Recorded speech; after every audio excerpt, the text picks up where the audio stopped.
Documenteers was a documentary-themed podcast that ran from 2016 to around 2020. The RSS feed was taken down, but now we're reposting these classic documentary film discussions every Tuesday for well over 100 weeks. Most of what you are hearing was recorded almost 10 years prior. So hear how we've grown.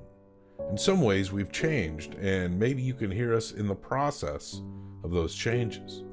I can't listen to them. I'll just cringe eternally at myself, but we hope you enjoy them and subscribe to us on YouTube and podcast for more discussions from all aspects of film. Keep on docking. Well, surprise, surprise, surprise, my little Docalos. Welcome to a very special episode of the Documenteers. Yeah, don't worry, it is still Herzog month. We're just giving you a little extra this month. This upcoming Tuesday, from the drop of this episode, we will still be releasing the episode I did with Drew on the Werner Herzog made for German TV documentary, The Great Ecstasy of the Woodcarver Steiner, about a long jump skier or ski flyer who carves wood, though he doesn't do it very much in that movie, which you can watch that on YouTube. But this movie, Angela joins me for this one because, folks, we went to the movies. We did this before with Won't You Be My Neighbor, and we like it. We like doing this. We like dropping the new shit right on you. And because this movie is so new, I just want to emphasize spoiler alert, because this is a brand new movie. We're talking about Tim Wardle's film that should be in select theaters right now. His documentary, Three Identical Strangers, about three brothers that were separated at birth, found their way back to each other. But the reasons why they were separated is some wild and freaky shit that you've got to watch this movie, that you probably wouldn't believe it unless you had it all laid out for you. So if you're at all interested in seeing this movie, I would recommend going to see it, because if you listen to our episode on it, we will spoil it for you. But if you don't care, which many of our listeners do not, then c'est la vie, head forth into this episode. But Angela and I, this isn't based on any script or notes. It's more conversational because we're coming straight up off our hearts because we sat in that theater. And usually at home, we're sitting at home and taking notes and getting all analytical. And we're analytical in this, but we didn't want to distract from that theater going experience. So a lot of this is off the cuff. It's very conversational. Not as clip happy as other episodes that you hear of the Documenteers lately. But don't worry, it is Herzog month. So Werner Herzog does make an appearance in this episode. I'm happy to say. I'm excited to drop this surprise episode on you, and a little bit extra for a brand new movie out. So let's get on with it, all right? All right? We give this to you because you've been so good this year. You've been so good listening to the Documenteers. And I just want to say we love you and we appreciate you. Now let's get on with this film, this brand new documentary that you can go to your theater and see now, hopefully. Three Identical Strangers by director Tim Wardle. All right? Let's keep on docking. Now, here is a motion picture film. 1,000 feet, 16,000 separate photographs. Let's tidy up this tangle of film by putting it on a reel.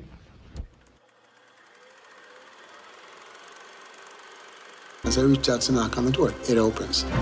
And there I am. His eyes are my eyes are his eyes, and it's true. And then the story went from being amazing to incredible.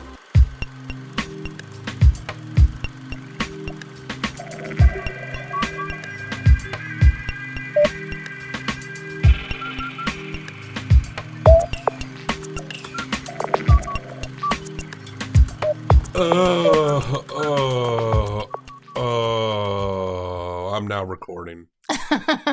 And that's how you're starting? Sound like you're taking a shit in Shamco Studios, Bob. I feel like I could always take a shit. Well, I mean, you do pretty much anyone's house we ever go to. Or any restaurant we ever go to. Sometimes at the store. Yeah, there's some places I try not to, like an airplane. I don't want to shit on an airplane. No one wants to do anything on an airplane. Yeah, much like be on it. Like even be on an airplane. This is an exciting episode.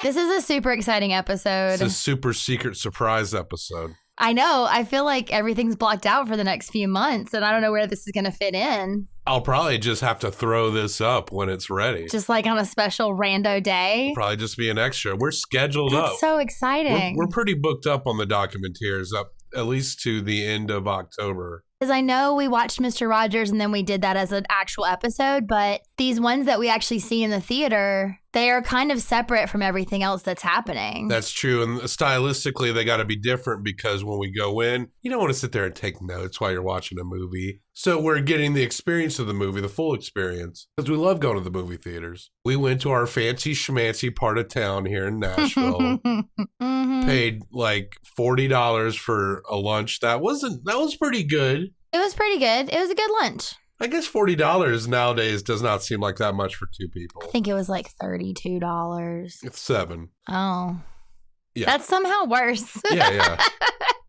But I think based on what we got, it seems too high. Because we got small meals, or at least in theory we were. Yeah, but we got fancy coffee drinks. Yeah. And fancy coffee drinks are always more expensive than food. And then I sat there and bitched for 15 minutes about the socioeconomic status of everything around us. I thought it was very interesting. Well, I appreciate your patience. I think our listeners don't realize, and of course we do have listeners who know me personally. Yes, and me. And they know where I go. The way I think about things, what sets me off, what gets on my fucking nerves. Yeah. And what gets on my fucking nerves is fancy bullshit.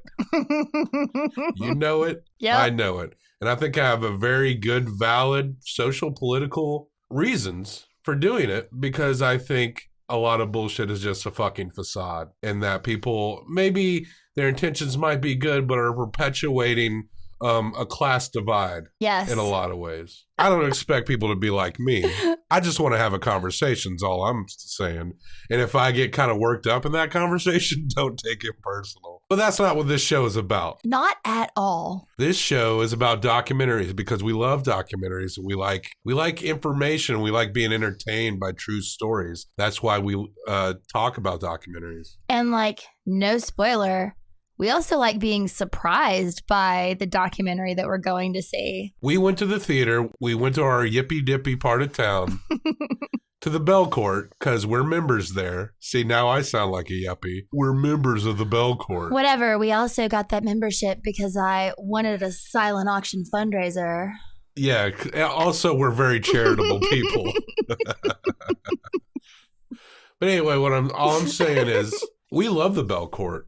It's actually we were talking about this. It's like the Bell Court is like the cheapest thing to do over there. It is. It's actually cheaper to go to the Bell Court, even as a non-member, than it is to go to an actual commercial movie theater. Absolutely. And we 100% support local independent movie theaters. Yes. That show things like the movie we're about to discuss. A friend of ours was like, it'd be nice if Star Wars was shown at the Bell Court. I'd go see it. I understand where they're coming from, but Star Wars is not some rare thing.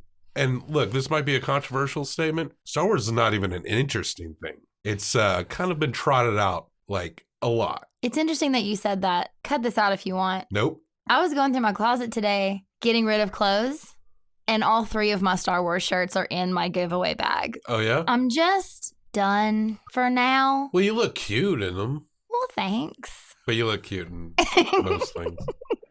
There's nothing wrong with liking Star Wars. I was a child of the 80s too. I mean, I'm still going to like Star Wars, but I'm almost a 40-year-old woman, and I feel like maybe let's put away the Star Wars t-shirts. I also know that it doesn't belong to me.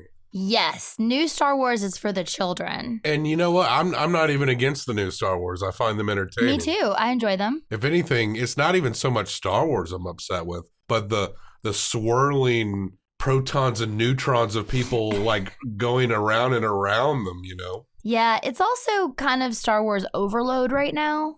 2 movies a year is at least 1 too many. I haven't even seen Solo, and I wanted to be Han Solo when I was a 10-year-old. I'm just good. I'll get to it. Yeah. And you know what? Same with Harry Potter. People think I hate Harry Potter. I don't. I know. I hate people who talk about Harry Potter every 5 minutes. Only one of those movies is good. We don't agree on which one. I'm never going to read the books, so just stop telling me to do it. I read grown-up books. I read grown-up and comic books. I also read comic books. You're such a fucking hypocrite. I am a hypocrite. I read each Harry Potter when it came out. When I first heard about it, my ex-girlfriend, it was like the third or fourth book was coming out, and an ex-girlfriend of mine went to the store to get it new. Mm-hmm. Was talking a lot about it, and I was reading like The Hobbit. Yeah. And I love The Hobbit, that book anyway. The Hobbit is good. That's the only one I've read. I haven't read The Lord of the Rings. That book alone is one of the best fantasy stories ever written. I will not watch that movie though. No. See, that's another thing. I don't care. Yeah, but the book was really good. I probably would read the book again, except there's not enough time in the world to do anything. I lost my thought. Fuck it. Look, you know what's more? We're very much off the cuff. We're not on a script. I've been drinking bourbon. Angela's been drinking bourbon and remodeling the basement. Yes. And I can't wait till it gets right. But we know what's more interesting than Star Wars, in my opinion? Documentaries. Specifically, the one we're talking about, 3 Identical Strangers. This is a documentary directed by Tim Wardle. Tim Wardle. I'm assuming that's how you say his name.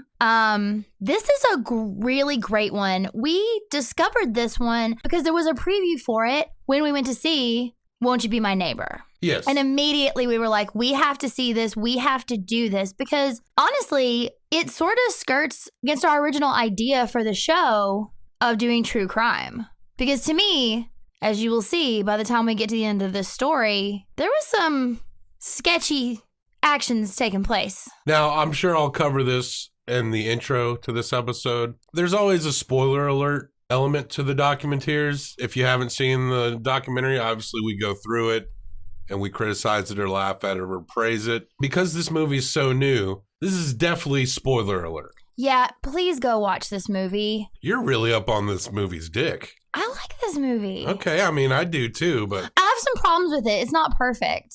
But I would say watch the movie before you listen to this podcast. I love that criticism that when people talk about movies, they're like, well, it wasn't perfect. No, okay. Look, if a movie's perfect, open with that.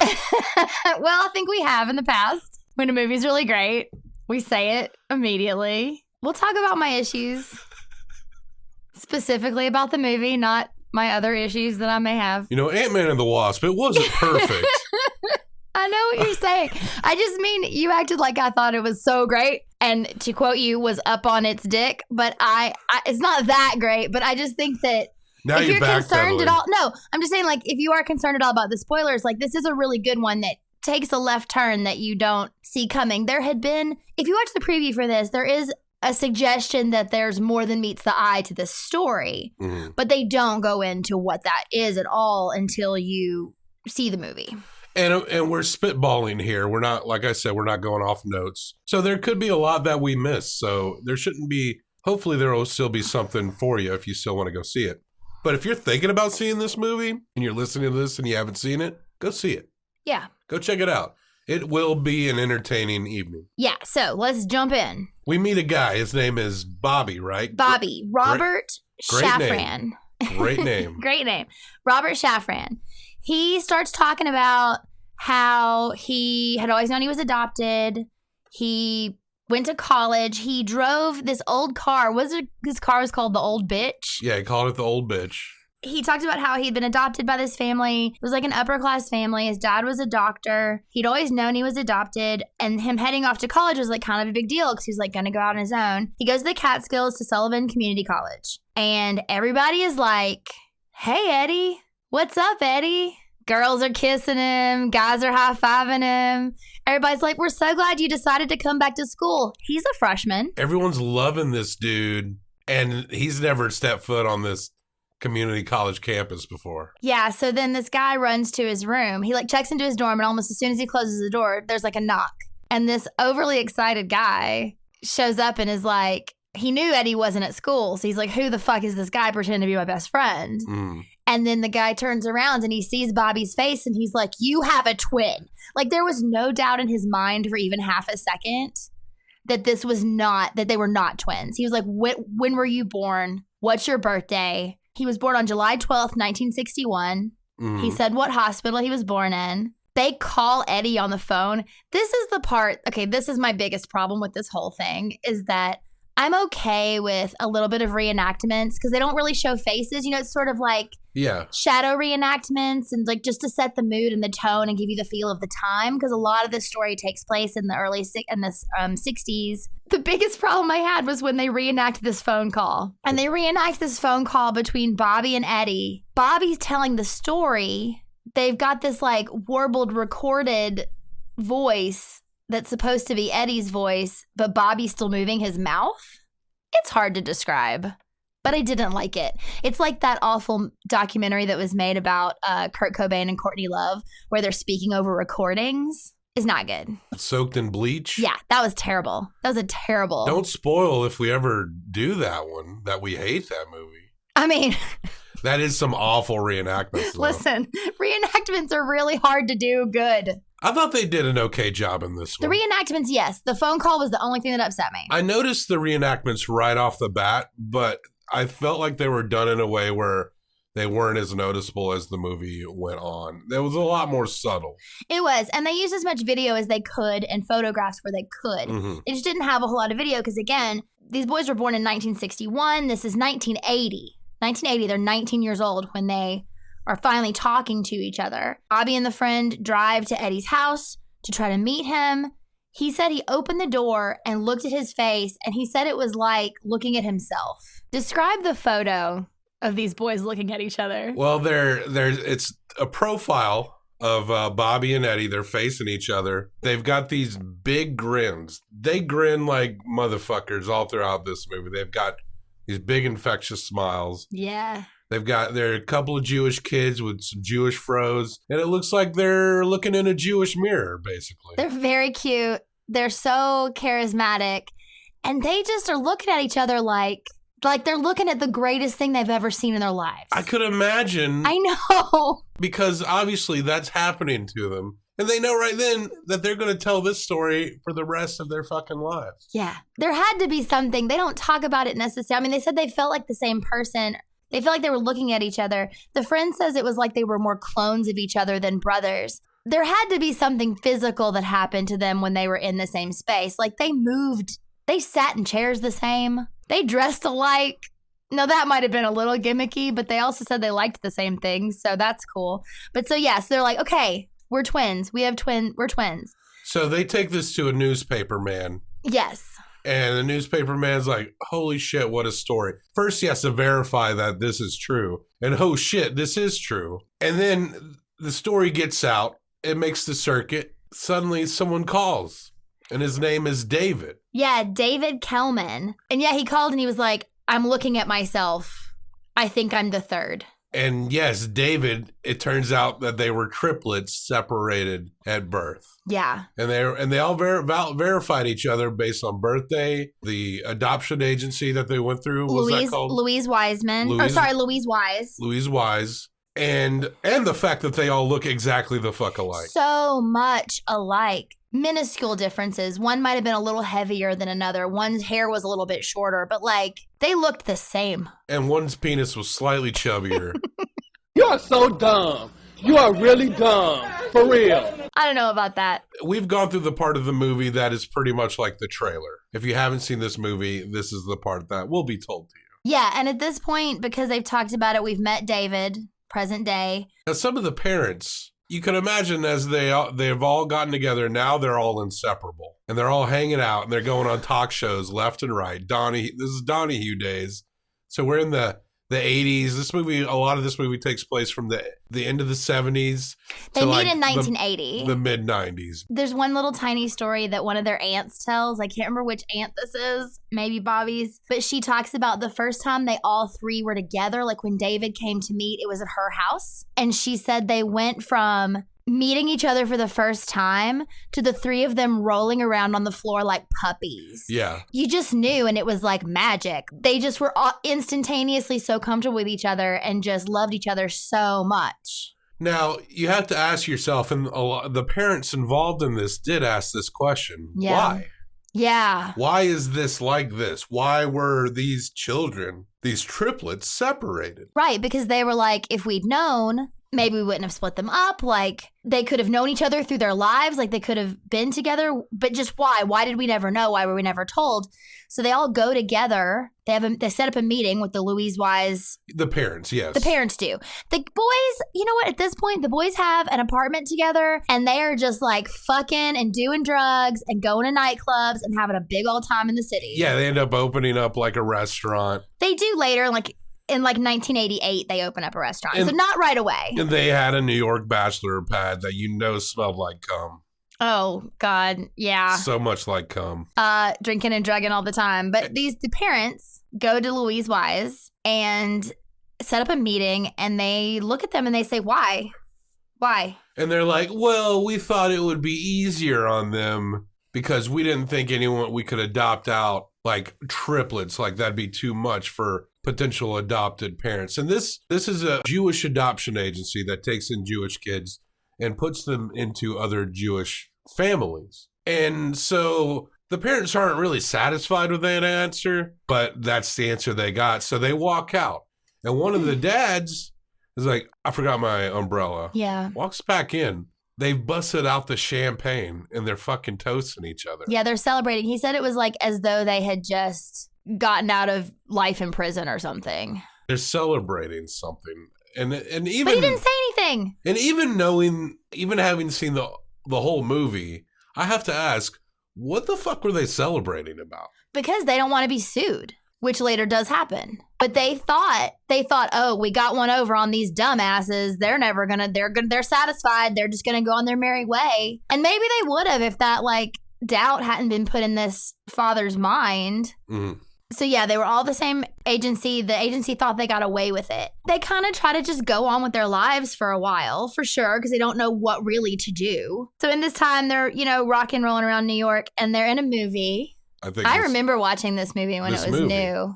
Desperately Seeking Susan. Yeah, and they show the clip of it in the movie, and it's so cute. And actually, I remember that. I vaguely remember that, too. Because I was kind of obsessed with Madonna when I was little, and she walks past them on the street and they all kind of like check her out. Well, it came out in 85. She definitely had put out some records then. Yeah, it was 1985 when that happened. Rotten Tomatoes gives it an 85%. That seems kind of high. I think there's tigers in that movie. So yeah, as Bobby mentioned, by 1998, they opened the Triplets Romanian Steakhouse. And they're all like getting married around this time. So everybody's got wives. I didn't catch that it was a Romanian steakhouse. So I looked that up, and that's what it actually said in an LA Times article. So I did do a teeny weeny bit of research only because I wanted to make sure we got the last names right and a few of these dates and things. And it said Triplets Romanian Steakhouse in the article, but it just had their picture. It was like all three of their photos. It said Triplets on the sign. Do you know that restaurant was open till 2000?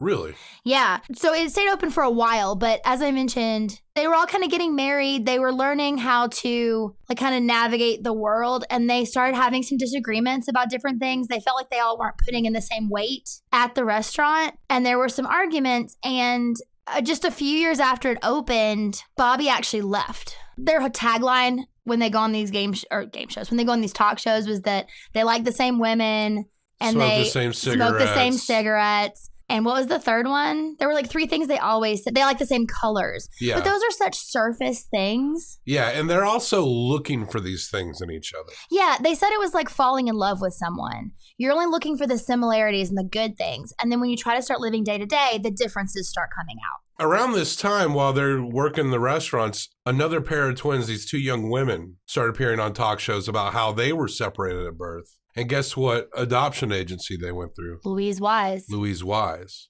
So a journalist. His name was Lawrence Wright. He starts doing some research into this because this is a wild story. You got multiple twins separated at birth through the same adoption agency. What they discovered was that they were separated on purpose. Who was the doctor who was heading up this study? It was Dr. Peter Neubauer, and he had an organization called the Child Development Center. Now, Dr. Peter Neubauer, he's a Holocaust survivor, for one. So keep that in mind as he's deciding to play with human life in terms of this weird experimentation. He wants to see what would happen if you separate twins and how they develop throughout their life. And we meet a couple of people in this movie who were involved in it. We meet a lady who was there at the ground floor. She didn't stay very long. And another gentleman who did like 6 months worth of research and would go to one twin's house, do some studies on them. And not only would they be doing studies of the kids,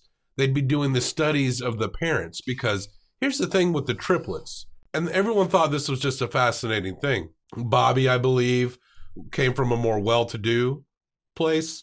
Eddie, more of a middle-class kind of environment. David, more of a blue-collar, lower middle-class working man kind of environment. Yeah. That was done on purpose. This agency made it a point to put each twin in different environments to see how they would be raised and how their parents would react to them. I thought it was really weird when they start saying that they were going into these children's houses and like doing tests on them and videoing them and all of this. And then they didn't explain it right away, but they finally explained that what they told the parents was that every child they adopted within this certain time period was going to be part of a study, but just simply about adopted children. So just to see how well adopted children throughout their lives did in their adoptive homes. That's an important note. The parents were told something completely different to justify these doctors coming in and studying their children. Which is doubly why you're mad. It's like, you lied to me. You continued to come into my home. You took my child away from his brothers. And there's also this matter of judgment by the people doing the study. These more lesser working class people, how do they raise? Like, we were talking about class divisions and class structures at the top of this show. Kind of an accident, but it does kind of connect to this movie as they were purposely set up in these little categories. And this guy, Neubauer, right? Yes. He's trying to, now I'll get into the so-called science of this bullshit. It's bullshit science what they're trying to do. It's not a broad study here.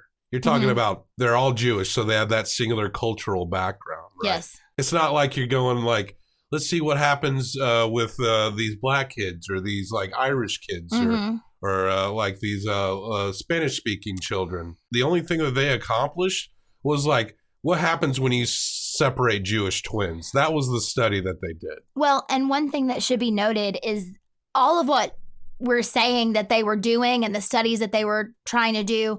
Since the filming, the boys have gotten some of the information about this, but at the time of the filming, like, there was no information.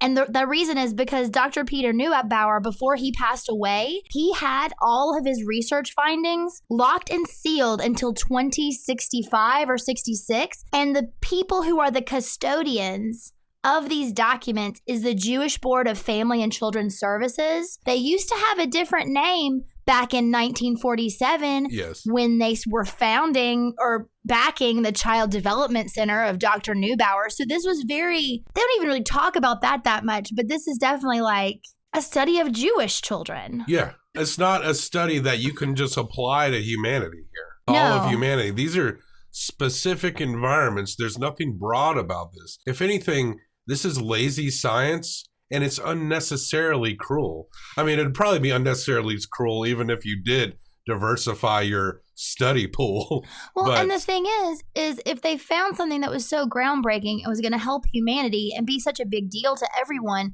why was it never published? Yeah. Because they had to know on some level that what they were doing would not be socially accepted. They tried to say at one point, one of them tried to say, I can't remember if it was the woman or the man who was involved. You had to think about how psychology was completely different in the 1960s, that no one would have thought twice that it would hurt a child to be separated from his brothers, but it definitely hurt these children. Like, they started looking back once they knew that this was a thing that was done on purpose to them, that they were part of a triplets. They started looking back at like behavior they had when they were babies. These babies used to beat their heads against the sides of their cribs, beat their heads against the walls, cry for hours at a time. They were having separation anxiety. They were together for 6 months and then pulled apart. Yeah. Just so Mr. Neubauer could just run some tests on them. Oh, and we also mentioned those twin girls. Yeah. It wasn't just the triplets. It wasn't just the twin girls. What did they say? It was like over 60 kids. Oh, I don't remember that. At least. There was at least over 60 kids involved. I don't remember that number, but that's insanity. And yeah, there's people now still today who don't know. And these are kids, Luis Wise, the agency, this is the New York area. So like Long Island, upstate New York, New Jersey, these are the areas that these kids are being shuffled around and being adopted out to. Yeah, and this is now a defunct agency. This agency does not exist anymore, but at the time when the guys were getting this information originally, they tried to go to different lawyers around town. They tried to sue them or take them to court, something. They wanted some kind of, well, they wanted the information. They wanted to see the papers, but they also wanted an answer, like truly as to what was going on, and they wanted more information. And every law firm they went to would be so excited about the case, like, yes, we're going to help you.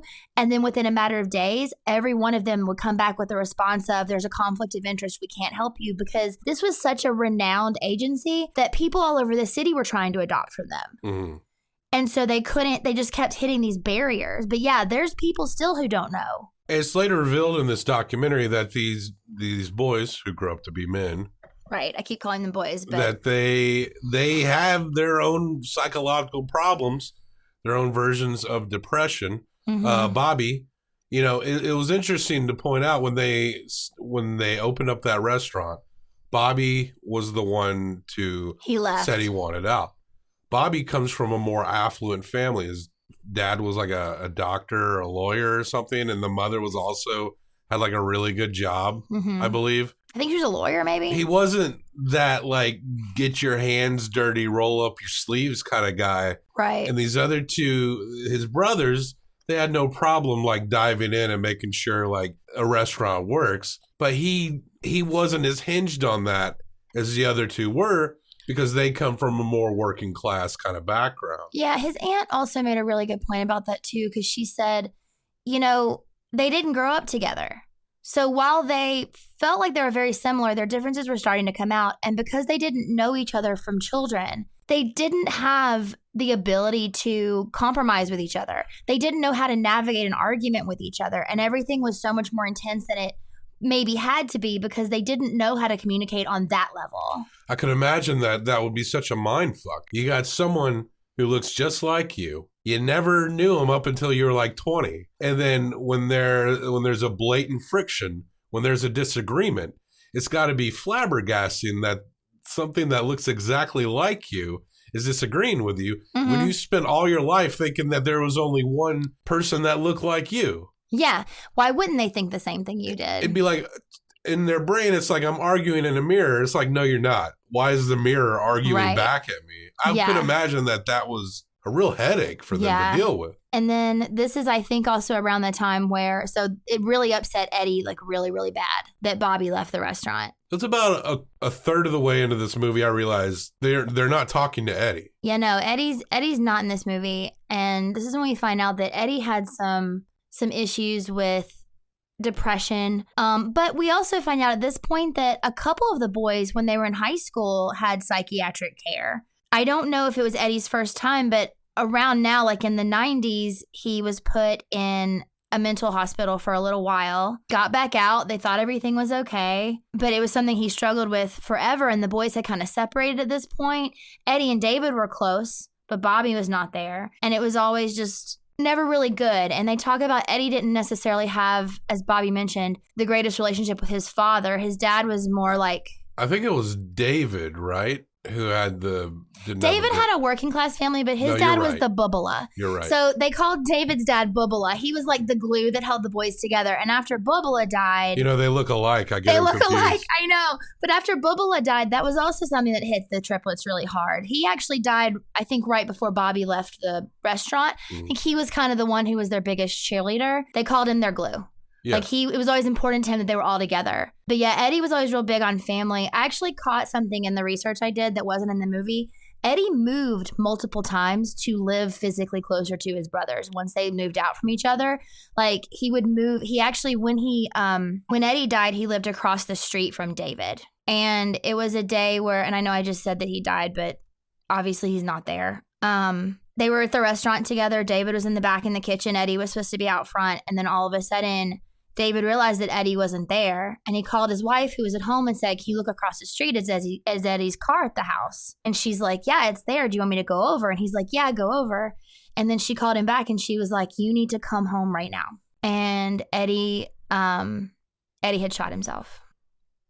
Now, Eddie was manic depressive. Yeah. But he also was, he seemed to be the most invested in making this new relationship with his long lost brother's work. Right. He would have a lot of big highs and deep lows. Mm-hmm. To everyone on the outside, he seemed like to be the most fun loving and accommodating person that you could ever know. Even his wife said it was hard to know how he was really feeling. He was very charismatic. They all were. Yeah. But he was particularly charismatic and instrumental in making sure everyone was having a good time. Yeah. But it was a lot for him. I mean, he was mentally ill. You know, they talk at this point about the boy's mother, and they do mention this earlier in the film that after they all got together, they did meet her. They met her at her like kind of local watering hole in New York, and she was still around as well.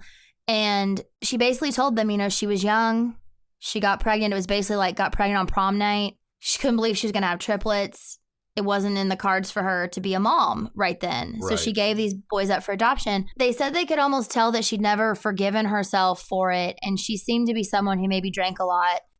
But at the time they were like, okay, it was nice to meet you. Thank you for telling us. We don't really need you because we have families. And I understand that completely. And she wasn't looking to be a mother all of a sudden of 3 20-year-old boys, you know? So they didn't really get to know her, but they kind of asked them at this point when they start talking about Eddie and what happened to him. They asked the guys, you know, do you think your mother could have had mental illness? At first, David's kind of like, no, I mean, I don't think she had that big of problems. And then, but as he talks, he goes, well, you know, maybe they were a lot more severe than we knew.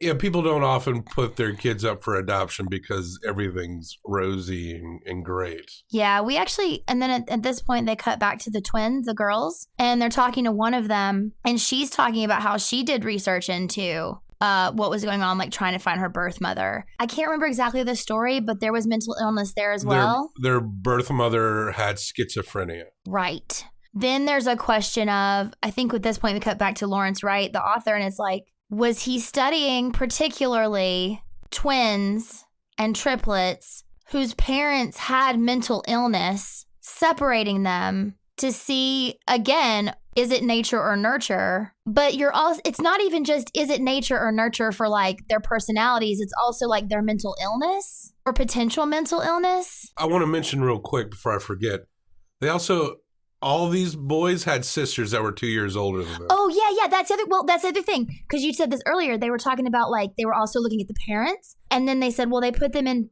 houses that parented different ways. Well, how do you know that? How do you know they parent in different ways? Because they had already adopted little girls to these families. The fact that they each had a sister that was 2 years older than each of them was also by the design of this study. Yes, because they knew these people. They knew how they parented. They'd done home visits, I'm sure, to see what was up with them and how those kids were doing before they placed these boys. It's pretty fucking mind-blowing. And in the beginning of the first half of the movie, everyone's talking to death about the similarities. And then as we go on and we hear about Eddie's story, and we know that there were like differences. No one is exactly the same. Right. And ultimately, there is something to be said about this study of what is nature or nurture, and it's fucking both. Yeah. It's both. I kind of know a little something about the nature and nurture side of things. My father passed away when I was very small, like no more than a year, I believe. And I didn't meet his side of the family until I was 30. On my 30th birthday did I meet his sisters.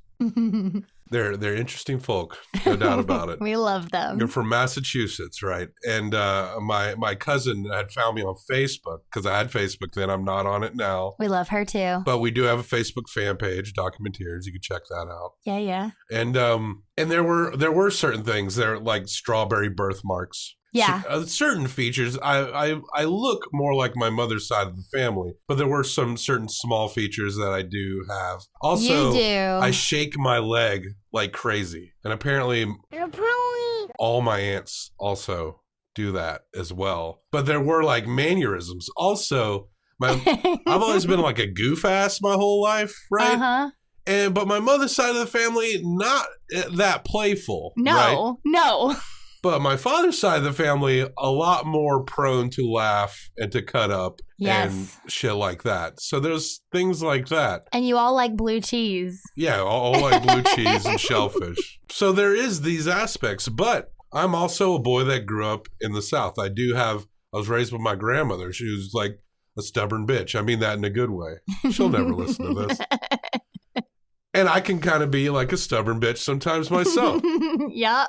Like there is there are things that in my rural Southern upbringing that I have, but there are differences as well. It literally is 50-50 and it both means a lot. And I mean, if there's any genetic illnesses, those are just going to be there, but you're not really that doomed to your fate. No, I think agreed. And I think the thing that can be important, and again, I was in love with Bobby's aunt. And she said this too. She said she thought it was more nurture. And I understand what she was saying because in that aspect, in this case with these boys, nurture was what developed their coping skills. The different ways that they were able to deal with it when they had issues. Because they all had issues. The ones who had a stronger foundation made it through. Yeah.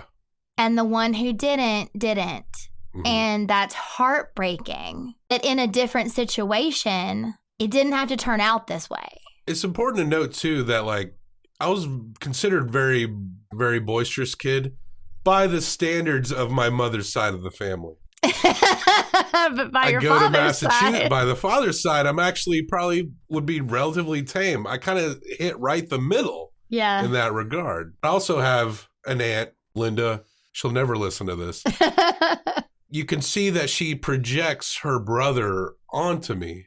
A lot. Oh, sure. Because she sees him in you. My father. And I know I'm sure there are some things that do remind me, but it seems like I'm supposed to be manifesting her brother to her all the time. And I gotta be honest, it makes me uncomfortable. Sure. Because I'm sure we do have some traits that are similar, but I don't have this. I'm not hung up on not having my dad. It was just something that happened. Right. And I don't want to be, I'm his offspring, I understand that, but I'm my own person. Absolutely. And you can tell me anything you want about him, but I can't verify that, And he passed away, It's not like he just ran away kind of thing. But I did connect to this movie quite a bit on that level because in the nature nurture side of that, there is something in my life that I can kind of understand.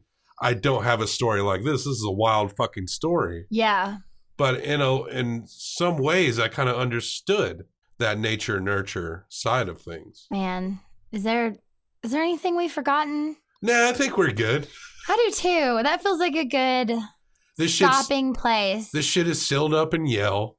It's up in Hartford, right? Yes, but when the film's over, there is a small sentence that says that since the filming, they did release some of the information to the guys. When I was looking it up today, I think it was like 10,000 pages, but so much of it is redacted and the names are not there. For the sake of the people that are involved in this study that haven't been exposed. Yeah, and the woman who was involved, she poses the question, or she says, some people think it's not fair to not tell them. But then she says, but then you have to ask yourself, would it be worse to know? And I understand where she's coming from, but at the same time, it's their right to know. So I think they should be told. I did think it was interesting. The twins, the girls who found out about it, it was probably because they looked into it, and it was probably because it was after the triplets. But they had a letter from Louise Wise that said you were part of a study. Oh, really? You were a twin, or maybe not a study,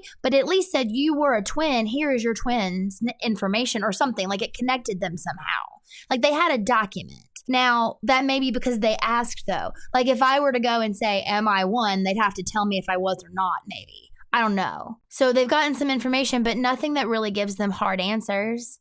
Yeah. And again, it's going to be 2066. And she also makes the point of whatever they found, for some reason, it's like he is trying to protect these people from knowing that they were part of this. And in order to do that, he's made sure that it's locked up until after they're dead. Why is there any authority whatsoever on the sealing of this? If this was done by this Neubauer guy, there's nothing, and this is based on my understanding of science and how people turn science into their own little plaything when science is a very rigid thing. We just went over how his study does not have a broad enough test range to really account for humanity. I think because of the damage that it could do. And the Jewish Board of Family and Children's Services has the ability to let it all in the light, but they won't. The only thing I can liken it to is like case files, how you can lock case files and not let anyone see them for so many years. And it's always, the case is always so that everyone involved is passed. There can't be something worse than what we know. You would hope there's not anything worse than what we already know in there. But that's the only thing I can think is that they're just trying to keep these people from finding out that they were part of this study. And if they wait until they're all dead, they'll never know. This guy's a hack, but the guy who did this study's a fucking hack. And if it's under that authority, he was playing God. Yeah. He was playing God. And it's not even a legit study. Whatever that data says sealed up, it's not valid. No, the only thing that matters are the names. Yeah. And no one's ever going to get a good enough why to satisfy them. The truth, people deserve to know the truth. As someone who did have information on his family repressed from him as he was growing up, I can say it's not going to benefit anybody to hold back on that. You need to share that information because the truth deserves to be heard, no matter if it's ugly or not. Yep.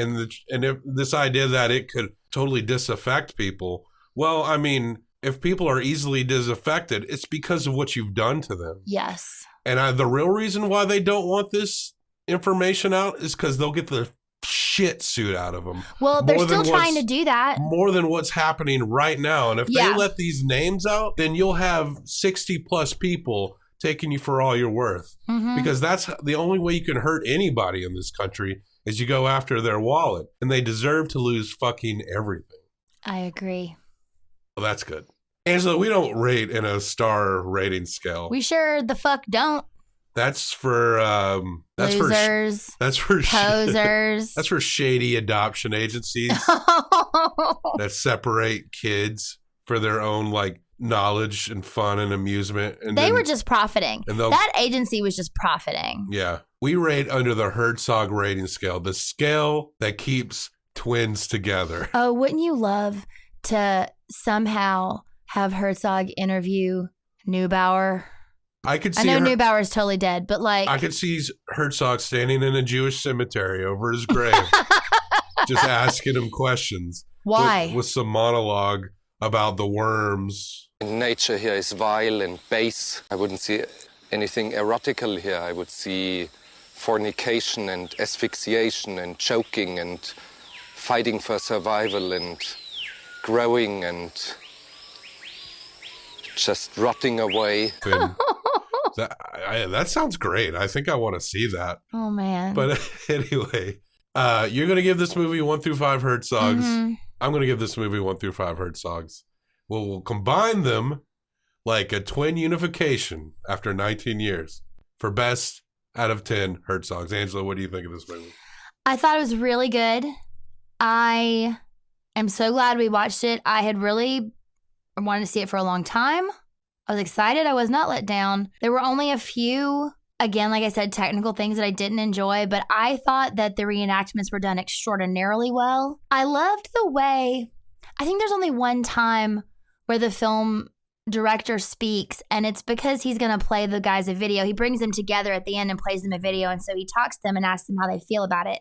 It's when they learned the bit about the sisters and how their parents had obviously been studied. And it was very effective. I really thought it was interesting the way that he would show clips twice through the movie. He would show them one time with us thinking it was just like a happy brothers reunion story. And then he would show the same clips later when we were learning about what had actually happened to them and how different they truly really were. And it gave it like a whole other feel, like when you knew more. It's almost like you didn't have to go back and watch it again because he showed it to you again to look at it in a different light. And I kind of enjoyed that kind of, the way that he kind of did that. The editing was really good. I'm going to give it, I think, a 4.5. Okay. Yeah. I thought it was really good. And I think it's telling a very important story that there's not enough information about on the internet. Yeah. Internet? Why couldn't I find more information about this? This documentary is the definitive story on this story. Yeah, it's super important. Well, I kind of was, at the top, was kind of trying to downplay it a little bit because you were very excited to talk about this in the beginning. Yeah. And as we kept talking about it and I started telling some personal, how I connected personally to it, I was like, oh yeah, I did I really did get something out of this movie quite a bit. I got to give props to Tim Wardle, who this is the first of his movies that I've seen. He did one in 2016 called One Killer Punch. It appears to be about a man who punched someone and that person died. And another one called Lifers, which he did for Channel 4. He's a British director. You kind of forgot I remember when you do hear his voice, you kind of forgot, like, oh, of course, there's someone behind the camera. Yeah. And that's good. That's actually really good. You know, we love Herzog because he's so present. But for the most part, when you forget that someone is directing a movie, that's a sign that it's actually a very well executed documentary. One thing I could say about this movie, maybe negative, is that it gets a little redundant sometimes. It's like, yeah, we get it. You will wear the same white jeans and all that shit. Yeah, like I said, I like the repeat coming back to it, but as I'm thinking about it, I feel like we saw the same clip maybe more than twice. Probably, yeah. We saw a clip of them on every 80s talk show that ever was. We saw about at least 10 seconds of that. And so there was like some redundancies. But then it gets into this weird study. There's like a legit conspiracy here. Yeah. And it's super interesting. This is a story that just sounds like someone made it up. But it's not. It's absolutely true. And this really happened. This study that probably permanently disaffected these poor kids that grew into fine young men. I don't know. I'm babbling. I'm going to give this movie, I think my slightly better than average, but not amazing new score is 3.75. So I'm going to give it a 3.75. Okay. Or do I want to give it a 4? I almost gave it a 4. Gosh. It's hard. This is a really hard one because even you talking about it more, I felt like justified my score more. Yeah. But I almost said 4 because I actually said the words, it sort of keeps you from needing to watch it again. Yeah.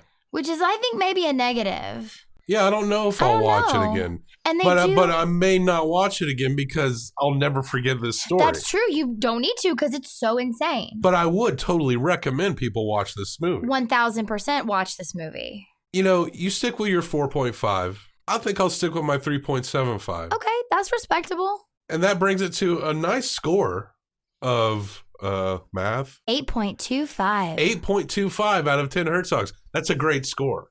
Yes. Tim Wardle, that's a fine score for your Good job, Tim. We should check out his other stuff. Yeah, I'm interested in this One Killer Punch. That's the prequel to Con Air, right? Yeah. Isn't that this backstory? Is that he punched a guy and killed him? Yeah, it came out 20 years after Con Air. Yes, the prequel. Anyway. Oh, man. You can follow us on social media at Documenteers. Shoot us an email at documenteerspodcast@gmail.com. Give us recommendations. Yeah, we'd love recommendations. And also... about movies, not other things, though. And also, everyone knows someone who likes documentaries. Throw this podcast out to them. Be like, you like documentaries? This podcast, they just talk about documentaries and they rate them. And you could say spoiler alert because we'll spoil shit. Also, and this is extremely important, go onto iTunes or Apple Podcasts, either one. They mean the same thing. Give us 5 stars and leave us a brief review. You could say anything in the review. This helps people find us. This is better than you walking up to us and handing us a $5 bill, which I'll take. But we don't really need your money right now. You know, we need you to help us get some exposure. And if everyone who listens to this show on a weekly basis gave us 5 stars and a brief review on iTunes, it'd be a whole nother ballgame. And you could be like, yo, I was in this shit in the ground floor before all of America was essing on their D's. You want to be cool, don't you? Give us 5 stars and a brief review on iTunes/Apple Podcasts. That really helps us out. You have no idea. Please do so. We really appreciate it. And that's this movie, Three Identical Strangers by Tim Wardle, 8.25 Herzog movie. Don't separate children. Keep the children together. Yeah. And keep on docking. Who farted? Oh, shit. I just hit my head on the microphone.